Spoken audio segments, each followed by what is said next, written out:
It's easy to see how the online action film, Gangster, The Cop, The Devil, is going out of its way to imitate South Korean cinema. For one thing, the movie has the same name as the 2019 Korean thriller, while having nothing in common with it, plot-wise. Also, the film's trailers rely on visual sophistication and brutality, which are the signature traits of South Korean crime thrillers. This is a shout-out to yet another iconic Korean movie, I Saw the Devil, in which a cop and a manic killer engage in a deadly game. Gangster, The Cop, The Devil is just another undistinguished cop movie. While having its strong sides, it has absolutely nothing to do with the South Korean cinema. The film takes place in 2004 and centers around Lin Yen, a policeman whose unit is fighting street robbers. Lin Yan's dedication to his work is unparalleled. Imagine this, he rushes from his own wedding to chase two robbers on a motorcycle.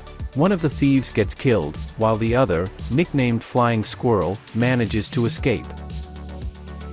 1 year later, Flying Squirrel is still on the loose. He brutally murders the girlfriend of his late ex-accomplice. The evidence found on the crime scene leads the investigators to the Changluan Hotel, the favorite meeting place of criminal bosses Chong and Hua.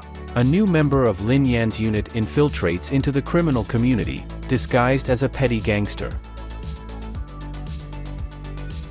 Dedicated to the brave police officers from the anti-robbery unit, the film is inspired by true events that took place in the early 2000s, when the cops cracked down on a gang of motorcycle robbers in the province of Guangdong. Going 20 years back in time, the filmmakers create a rich setting of the so-called transitional period. We find ourselves in Foshan, a semi-criminal city, where Cantonese mixes with Mandarin and outlaws are not particularly afraid of the police.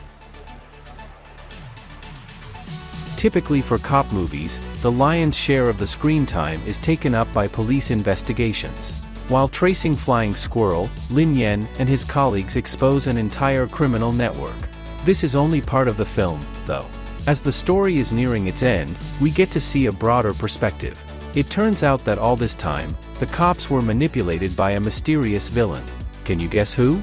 Here's a hint. One of the two leading parts in the movie is played by Collin Chou. In the first hour, his character only appears in a couple of scenes that have nothing to do with the investigation. Packed with the most visually striking moments, the trailers appear to be the quintessence of the film's brutality. But the problem is, this brutality looks awkward and out of place. While Korean filmmakers don't shy away from unapologetically graphic scenes, their Chinese colleagues shamefully point the camera to the shadows on the wall. As if being afraid to be accused of exploitation, they stick with the safe and familiar pursuits, fights, and speeches about how no villain can escape justice. The pursuits and fights fail to impress, though, and it feels like the filmmakers try to cover up that shortcoming with lengthy blabbering.